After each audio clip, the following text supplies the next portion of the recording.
নমস্কার বন্ধুরা, বং স্টাইল কিচেনে আপনাদের সকলকে আরও একবার স্বাগত জানাই।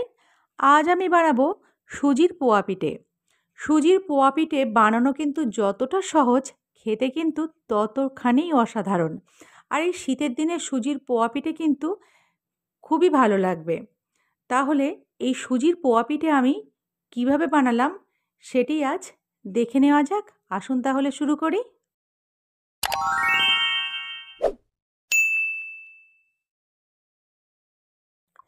সুজির পোয়া পিঠা বানানোর জন্য এখানে আমি 1 প্যাকেট সুজি নিয়েছি। এবার সুজিটাকে আমি কেটে নেব। এখানে একটা বাটি নিয়েছি। বাটির মধ্যে প্রথমে আমি সম্পূর্ণ সুজিটাকে ঢেলে নেব। এখানে 200 গ্রাম সুজি আছে। সম্পূর্ণ সুজিটাকে এখানে আমি নিয়ে নিয়েছি। এবারে এর মধ্যে আমি দিয়ে দেব 1 বাটি ময়দা। গ্রামের মাপে এখানে 150 গ্রাম ময়দা আছে। এবার দিয়ে দেব 10 টাকা দামের 1 প্যাকেট দুধ। এই দুধটা দিলে পিঠেটা খেতে কিন্তু খুবই চমৎকার হবে।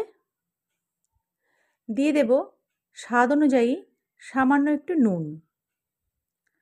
দিয়ে দেব ওই বাটির হাফ বাটি চিনি, তবে মিষ্টিটা কিন্তু আপনারা কম বেশি করতেই পারেন। এখানে আমি 1 বাটি দুধকে আগে থেকে জাল দিয়ে রেখেছিলাম। দুধটা এখন হালকা গরম আছে।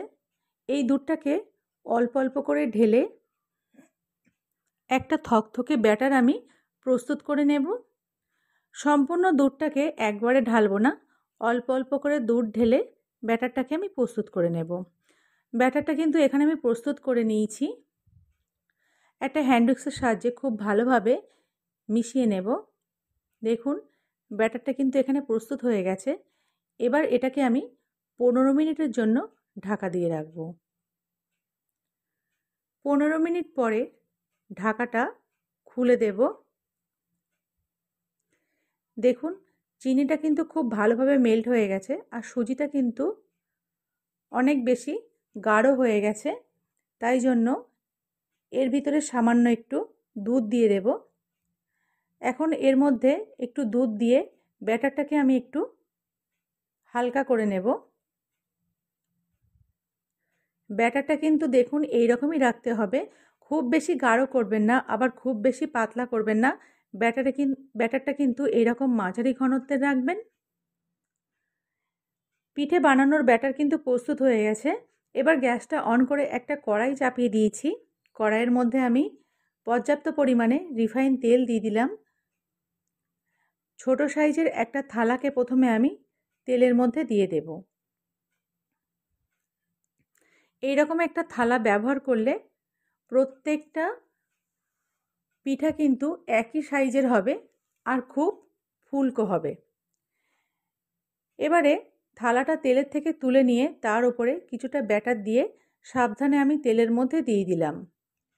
দেখুন কত সুন্দর আস্তে আস্তে পিঠেটা ফুলে উঠছে। এই রকম নিয়ম মেনে যদি আপনারা এই সুজির পোয়া পিঠেটা বানান তাহলে কিন্তু প্রত্যেকটা পিঠাই কিন্তু খুব ফুলবে আর খেতেও কিন্তু খুব সুস্বাদু হবে। তো প্রথম পিঠেটা কিন্তু আমার খুব ভালোভাবে হলো। দেখুন এইভাবে সবকটা পিঠেকে আমি প্রস্তুত করে নেব।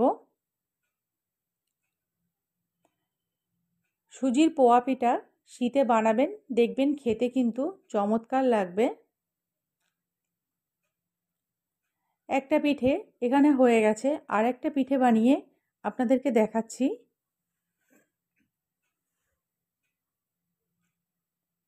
থালাটাকে আবারও আমি তেলের মধ্যে দিয়ে দেব, দিয়ে তুলে নেব। একটা ঝাঁঝরির সাহায্যে তুলে নিয়ে এবারে এর ওপরে আমি আবারও ব্যাটার দিয়ে দেব।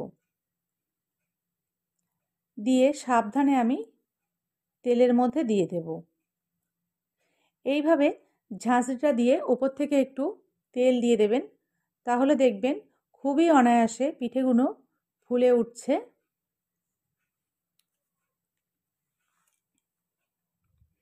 দেখুন এই পিঠেটাও কিন্তু কত সুন্দর ফুলে উঠেছে।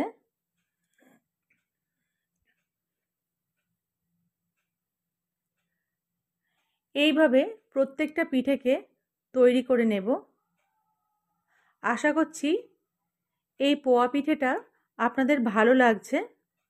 আপনারাও কিন্তু এইভাবে বাড়িতে বানাবেন, দেখবেন পিঠেগুলো কিন্তু চমৎকার হবে। তো আজকের রেসিপিটা আপনাদের কেমন লাগলো অবশ্যই কিন্তু আমাকে কমেন্ট করবেন। আশা করছি সুজির এই পোয়া পিঠে আপনাদের ভালো লাগলো। যদি ভালো লাগে তাহলে লাইক করবেন, কমেন্ট করবেন। আর যদি এখনও আমার চ্যানেলটি সাবস্ক্রাইব না করে থাকেন তাহলে প্লিজ সাবস্ক্রাইব করে আমার পাশে থাকুন। সম্পূর্ণ ভিডিওটি দেখার জন্য আপনাদেরকে অনেক ধন্যবাদ। নতুন একটা রেসিপি নিয়ে খুব তাড়াতাড়ি আমি হাজির হব। আপনারা সকলে ভালো থাকবেন, সুস্থ থাকবেন।